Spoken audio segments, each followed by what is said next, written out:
आइए जानते हैं आज की कुछ अंतर्राष्ट्रीय खबरों को। पहले एक नजर आज की हेडलाइंस पर। बीजेपी ने 31 सीटों पर उतारे नए उम्मीदवार, 53 सिटिंग विधायकों को फिर मिली टिकट। क्या इस बार फिर ओपिनियन पोल होगा गलत? येदियुरप्पा के नातिन सौंदर्या की मौत फंसी विवादों में। दिल्ली में कोरोना पॉजिटिविटी रेट गिरकर 8.6% हुआ। गांधी, सुभाष, नेहरू और पटेल के संबंधों की अनकही दास्तान। बाइडेन की धमकी का असर, रूसी विदेश मंत्री बोले यूक्रेन पर हमले का कोई इरादा नहीं। यूक्रेन पर छाया युद्ध का काला साया। अच्छी खबर, सोने की कीमतों में बड़ी गिरावट। रात 3 बजे शाहरुख खान के घर में बिना बुलाए घुस गए थे कपिल शर्मा। आईसीसी का सख्त फैसला, जिम्बाब्वे के पूर्व कप्तान पर लगाया 3.5 साल का प्रतिबंध। भाजपा ने शुक्रवार को 91 विधानसभा क्षेत्रों के प्रत्याशियों की 7वीं सूची जारी कर दी। पार्टी ने सिद्धार्थनगर, शाही, नंदी, जयप्रताप सहित एक को छोड़ सभी मंत्रियों को टिकट देकर फिर भरोसा जताया है। वहीं इस बार बड़ा उलटफेर करते हुए 34% से ज्यादा नए चेहरों को मौका दिया गया है, जबकि 59% से ज्यादा सीटों पर मौजूदा विधायक फिर टिकट पाने में सफल रहे। हारी हुई अधिकांश सीटों पर प्रत्याशी बदले हैं। एक मंत्री सहित 3 विधायकों के बेटों को और गोसाईगंज से सदस्यता रद्द होने के बाद खब्बू तिवारी की पत्नी को उतारा गया है। भाजपा ने अपने टिकट वितरण में सामाजिक समीकरणों को साधने के साथ ही महिलाओं के रूप में अपने कोर वेटर का भी खासा ख्याल रखा है। चुनाव आ चुके हैं, ऐसे में लगातार ओपिनियन पोल हो रहा है। हर बार एक ही कहानी, बीजेपी यूपी जीत रही है।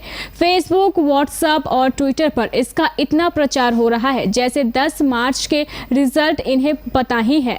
अभी ज्यादातर समय बीत चुका है। पिछले साल अप्रैल में बंगाल में चुनाव था। भगवा लहराने के लिए बीजेपी बेताब थी।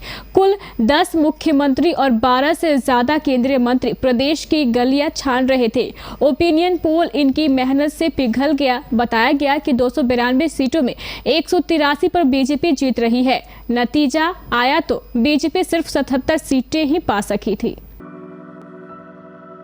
कर्नाटक के पूर्व सीएम और बीजेपी नेता बीएस येदियुरप्पा की नातिन सौंदर्या की 28 जनवरी को संदिग्ध हालत में मौत हो गई है। इसमें सुसाइड का शक जताया जा रहा है। हालांकि पोस्टमार्टम रिपोर्ट से इसकी पुष्टि होना बाकी है। बता दें, सौंदर्या सिर्फ 30 साल की थी और पेशे से डॉक्टर थी। सौंदर्या शादीशुदा थी और उन्होंने 4 महीने पहले ही अपने बच्चे को जन्म दिया था। सौंदर्या की मौत को लेकर बीएस येदियुरप्पा के परिवार की तरफ से फिलहाल कोई बयान नहीं आया है, लेकिन इस मामले पर कर्नाटक के गृह मंत्री आराग्या ज्ञानेंद्र ने कहा है कि सौंदर्या गर्भावस्था के बाद होने वाले डिप्रेशन का शिकार थी। दिल्ली में शुक्रवार को कोरोना वायरस संक्रमण के मामलों में और गिरावट दर्ज की गई। पिछले 24 घंटे में कोरोना राजधानी में 4044 दर्ज किया गया। इसके साथ ही यहां संक्रमितों की कुल संख्या बढ़कर 18,19,332 हो गई है। एक दिन पहले यहां 4,291 नए मरीज मिले थे। दिल्ली में कोरोना पॉजिटिविटी रेट में भी लगातार गिरावट दर्ज की जा रही है। गुरुवार को जहां यह 9.5% थी, तो वहीं शुक्रवार को यह 8.6% दर्ज की गई।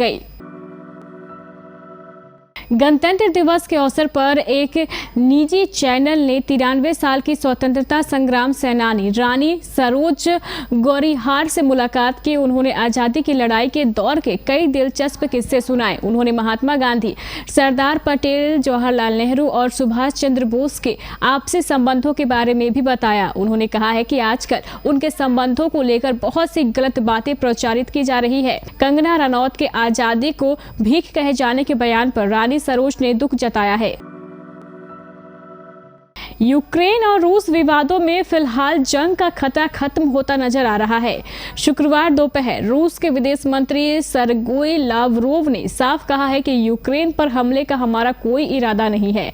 हम किसी भी तरह की जंग का आगाज नहीं करना चाहते। हालांकि लावरोव ने यह भी साफ कर दिया है कि रूसियों को अपने मुल्क की हिफाजत का उतना ही हक है जितना किसी और देश को। लावरोव का बयान अमेरिकी राष्ट्रपति जो बाइडेन की गुरुवार रात दी गई उस वार्निंग टिप्पणी के बाद आया है, जिसमें उन्होंने कहा था कि अगर रूस ने यूक्रेन पर हमला किया तो वहां के राष्ट्रपति व्लादिमीर पुतिन को व्यक्तिगत तौर पर भी इसकी कीमत चुकानी होगी। व्हाइट हाउस ने पुतिन पर व्यक्तिगत तौर पर भी प्रतिबंध लगाने की धमकी दी थी। यूक्रेन और रूस के बीच युद्ध छिड़ने की आशंका के मद्देनजर कई देश काफी चिंता में है। लगातार इस तरह की खबरों ने यूक्रेन वासियों के मन में भी दहशत व्याप्त कर दी है। धीरे धीरे कई देश यूक्रेन में मौजूद अपने नागरिकों को या फिर वहां जाने का प्लान बना रहे लोगों को ऐसा ना करने के लिए आगाह करने में लगे हैं। पहले अमेरिका ने वहां से अपने दूतावास कर्मियों के परिवार वालों को यूक्रेन छोड़कर स्वदेश आने को कहा था। इसके बाद कनाडा ने यूक्रेन में मौजूद अपने लोगों को वापस आने और वहां जाने का प्लान बनाने वालों को ऐसा ना करने के लिए एडवाइजरी जारी की थी। अब जापान ने भी अपने नागरिकों से सतर्क और सुरक्षित रहने को कहा है। सोना खरीदने वालों के लिए अच्छी खबर है।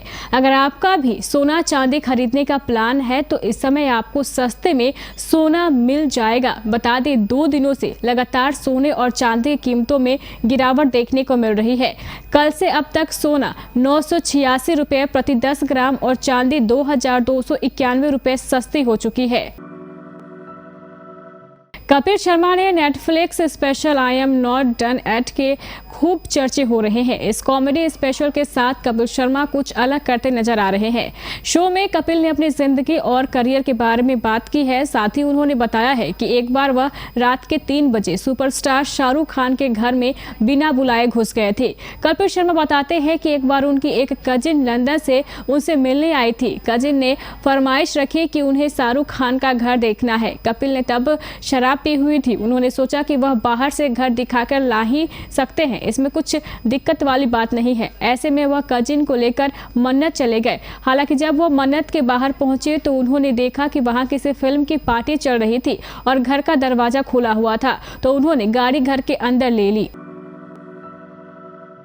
अंतर्राष्ट्रीय क्रिकेट परिषद ने जिम्बाब्वे के पूर्व कप्तान ब्रेंडन टेलर पर 2019 में भारतीय व्यवसायी द्वारा स्पॉट फिक्सिंग की पेशकश की रिपोर्ट समय पर नहीं करने के लिए शुक्रवार को 3.5 लाख का प्रतिबंध लगाया।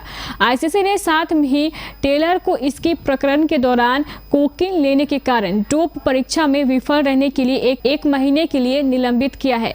वैश्विक संस्था ने कहा है कि टेलर ने स्वीकार किया है कि उन्होंने आईसीसी की भ्रष्टाचार रोधी संहिता के 4 प्रावधानों का उल्लंघन किया है। आईसीसी ने कहा, जिम्बाब्वे के पूर्व कप्तान ब्रेंडन टेलर को आईसीसी भ्रष्टाचार रोधी संहिता के प्रावधानों का उल्लंघन करने के 4 आरोपों और आईसीसी डोपिंग रोधी संहिता के 1 आरोप को स्वीकार करने के बाद 3.5 साल के लिए सभी तरह के क्रिकेट से प्रतिबंधित कर दिया गया है।